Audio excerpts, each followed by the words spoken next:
Ladies and gentlemen, the Super Bowl has now been and gone, but what we're left with is something even more important than Tom Brady picking up a 6th ring. Now, I don't actually understand that joke. James wrote this script and he likes American football, but we do have 30 more seconds of Avengers Endgame, and that is important. Now, even more so than the first trailer, which dropped back in December, this one gave us a real look at the world post-decimation. We got to see the bleakness and the misery that's just enveloping everything after Thanos had his little moment in the sun. And with repercussions comes a plan to fix it all, we assume. Now, as you would expect, and is increasingly the case with most Marvel films, they're not really showing their hand with any of these trailers. They're not giving us plot or story or anything important like that, but they are leaving us with many, many, many questions. So my name is Adam Cleaver, and these are 11, count them, 11 questions we have after the Endgame Super Bowl trailer.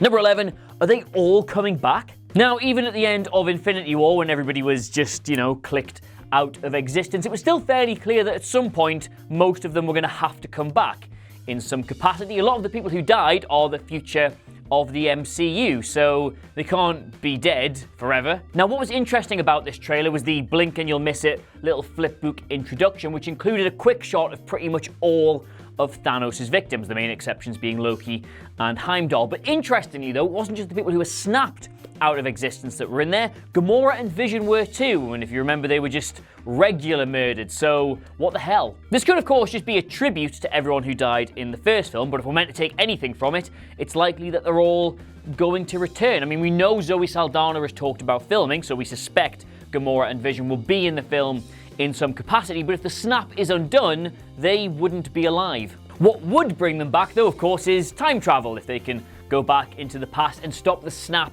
from ever happening, in fact, stop all the events from Infinity War from ever happening, then Vision and Gamora would live, along with Loki and Heimdall and just everyone else who died. Still not over it. Number 10. What's happening on Liberty Island? Yeah, I just want to quickly hold my hands up on this one and apologise to any New York residents, as we did the trailer reaction yesterday, and I said that the Statue of Liberty was on Ellis Island, when of course it is obviously Liberty Island. Sorry about that, I've never actually been to New York, but I am going in April, so want to hang out? But yes, as mentioned, we did get a really good look at the world post, what was it, the Desolation, I think it's called. We saw a barren, empty city field with loads of cars parked outside of it, and we also saw Liberty Island covered in boats with some kind of makeshift living thing going on there. The big takeaway from that shot seems to be that people are actually living on Liberty Island. You see, not Ellis. I'm learning. There was loads of boats, which could be abandoned, but it did sort of look like the people were living there, which is quite an odd one. Are things really that bad in the rest of the world that all these makeshift little towns have started to spring up? Number 9, do Tony and Nebula save themselves? One of the biggest questions we've had since the very end of Infinity War is how the hell is Tony Stark going to make it back to the planet Earth? Because after all, Thanos has effectively stranded him there along with Nebula. The first trailer only added to this question because it showed him in a pretty dire situation, if we're being honest. People theorised that he'd be rescued by Pepper Potts in that rescue suit thing that Gwyneth Paltrow talked about, or Captain Marvel, who can, of course, traverse space. And then, there was the idea that that Audi advert had, but not going to talk about that. Anyway, in this spot, it looks like Nebula and Tony are, for want of a better term, taking control of their own destiny. The big question we have to ask here is this shot before or after the message he records to Pepper Potts? Because if it's before, then that means they try to fix the Benatar and things go wrong and he accepts he's going to die. But if it's after, then he basically just, sorts his crack out, decides that he is Tony Stark and he can fix everything. Either way, it's quite important. Number 8, when does the time jump occur?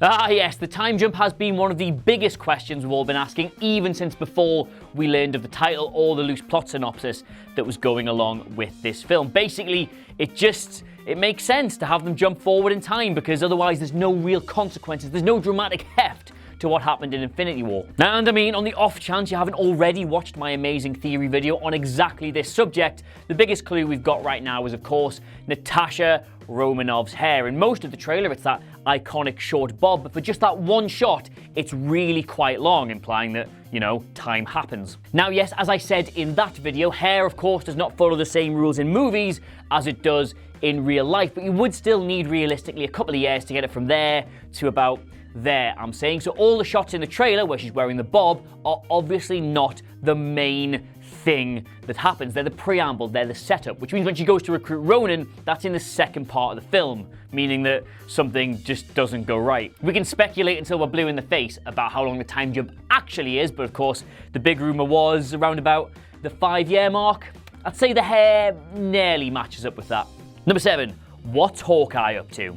Ah yes, Hawkeye, or Ronan as he's probably going to be called going forward, followed up his brief but intriguing appearance in the first trailer with a brief but intriguing appearance in this one. The first time we saw him, there was a very clear idea of who he is and what he was doing, specifically that he was the kind of person who murders goons in the middle of the street, and there he was, murdering goons in the middle of the street. But this time there is zero context. You can sort of infer danger and rubble from the shop, but nothing concrete. Well, I mean, to say that, obviously there is lots of concrete in the, you know what I mean. Despite all of the source material we have to pull from when it comes to this particular iteration of the character, look it up, we have absolutely zero idea what exactly he's doing or who exactly he is now. Answering that question is a pretty big deal.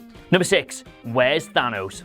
After wiping out exactly half of the universe, the Mad Titan has been relatively conspicuous by his relative absence in both trailers, and well, why wouldn't you be? Now, of course, he did appear very briefly in the first trailer, apparently just living his life as he said he would after the snap, but other than that, there's been no real hint of what he's up to. There's not even been any mention of him in any of the marketing. That might not seem like a particularly big deal, but when you stop and think about it for a second, it is actually quite interesting. Thanos was the big thing in Infinity War. It felt more like his film than it felt like the Avengers film, and if indeed they are the Avengers, they can't avenge anything without facing him again. So he must be a very important part of this movie, even if they're choosing not to hint at it. Now, of course, this does just play into the idea that everything we're seeing in the trailers is from the first act of the movie, which does tell you that Thanos won't be appearing until, well, when everything starts kicking off towards the end, a la Voldemort in the Deathly Hallows Part 1. I think that's what it says. Number 5, what's Thor and Rockets' plan? Yes, well, most of the Avengers are quite easy to place in this trailer, either lost in space or at the Avengers HQ. Thor and Rocket are slightly harder to do. Now, yes, they are at the HQ for little parts of it, but they're off on other adventures during other points. But what's more interesting is that they could both be in the same place. Now, I know if you freeze both the frames they're in, they're not quite an exact match, but there's enough similarity there to assume it's part of the same thing. Few things to consider with this, namely that they are A, both aliens, B, teamed up in Infinity War, and C, suffered the most devastating losses of probably any character in the first film, Groot and Loki respectively. Oh, so sad. So the idea of teaming them up for this one makes a lot of sense. Now, given the lack of context to any of these scenes, anything I say now is, of course, wild speculation, but what the hell, I'm going to do it anyway. You'd think Thor's biggest mission in all of this, if they can't immediately right the wrongs of what went wrong, is to find the missing Asgardians, because after all, Asgard is a people, not a place. So if he can find them, he can take them to, oh, I don't know, top of my head, say Norway, and maybe Rocket's helping because, well, he's good with all that space stuff and he hasn't got a natural home for himself, so he'd be quite a good wayward soul to fit in with all of that. No proof, but top of my head. Number 4, does Steve have PTSD? Steve Rogers may have dropped both the Captain America name and, more importantly, the shield during Civil War, but in this trailer he's very much, I don't know, let's just say, back on the horse.